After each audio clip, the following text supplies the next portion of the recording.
के दिन अगर शंकर पर एक लोटा पानी चढ़ाया जाता है तो जिन लड़कियों का विवाह नहीं हो रहा, जिन बच्चों का विवाह नहीं हो रहा, उन बच्चों के भी विवाह हो जाते हैं हमारा। फिर जब कभी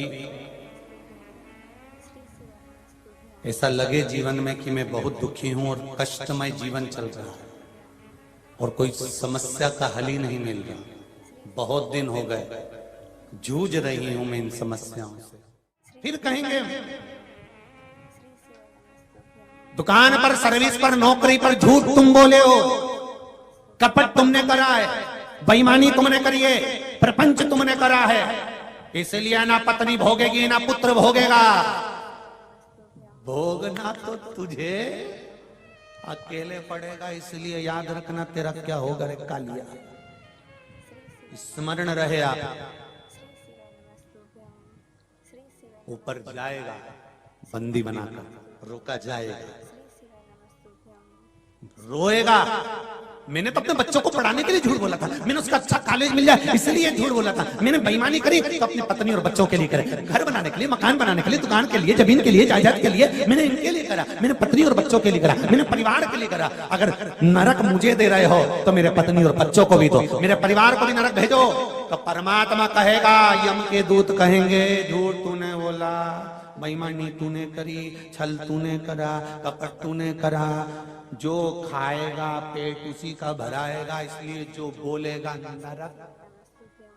तो जी हो, तुम चिंता मत करना, तुम तो चिक चूड़ा मूड़ा बांध के डेंटिंग पेंटिंग कर अपने कहीं करना,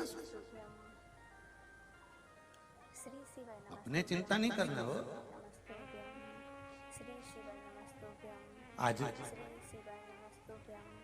एक आयोजन में नाट्यगृह में, वहां सभागार में पहुंचे थे, तो हमने एक बात कही थी कि पूरा जमाना तुम्हारी सुनता हो,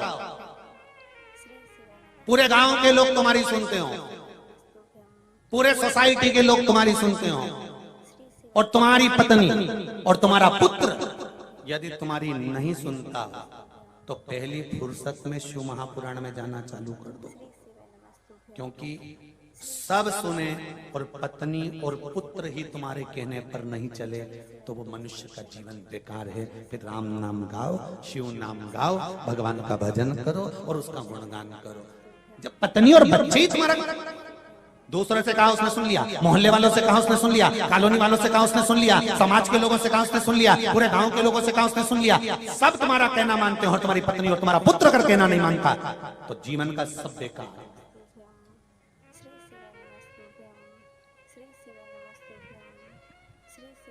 मेरे देवादिदेव महादेव, मेरे शंकर, मेरे ओघड़ी, मेरे त्रिकालदर्शी, मेरे कैलाशी अविनाशी के ऊपर एक लोटा जल चढ़ाने का फल क्या है, उसका महत्व पार्वती खंड के अंतर्गत शिव महापुराण में कहा गया कि माता पार्वती जी ने शिव जी से पूछा कि इस एक लोटा जल चढ़ाने का फल क्या है।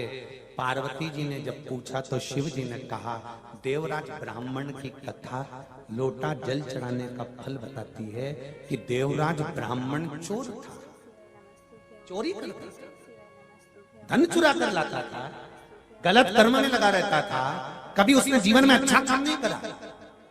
पर शंकर जी के मंदिर में मरते समय, मरने से पहले शिव जी के मंदिर में पहुंचा, शंकर जी के मंदिर में जाने के बाद शिव जी के मंदिर में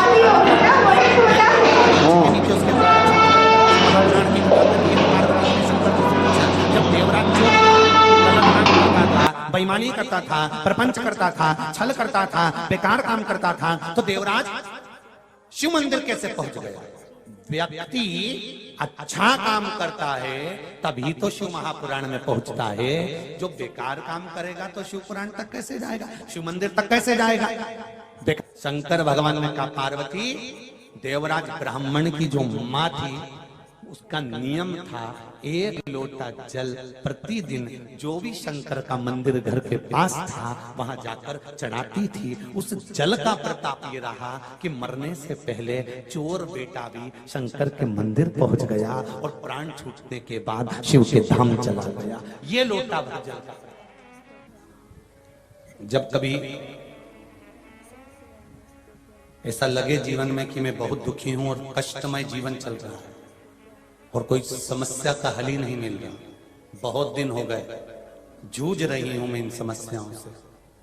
तो बेलपत्री की जड़ के अंतर्गत, जो बेलपत्री का बड़ा वृक्ष हो, उसकी जो जड़ हो, उस जड़ पर लाल चंदन घिसकर या लाल चंदन से कटोरी में घिसकर लेकर जाएं। शिवजी पर लाल चंदन से पूजन करने के बाद में उसी चंदन को लेकर आकर बेलपत्री की जड़ के अंतर्गत ओम अक्षर को लिखकर एक बेलपत्र अपनी कामना कर उस जड़ पर बेलपत्री के समर्पित करना।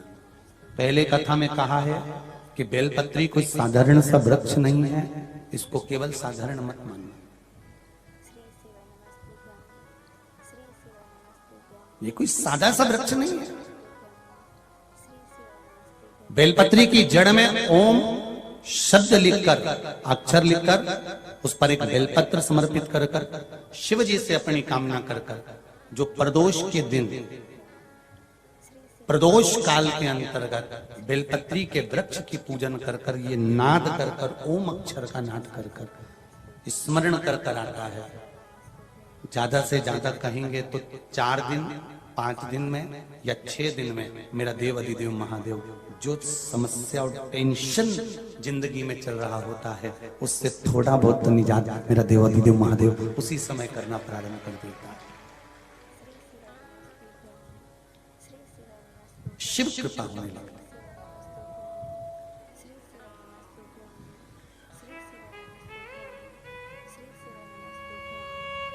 पर चंदन लगा होना चाहिए शिवलिंग पर। पहले शिवलिंग पे चंदन लगाना है, उसके बाद लेकर जाना। मोटो G34 आपने सेक बोलो जरा। प्रदोष समय, प्रदोष काल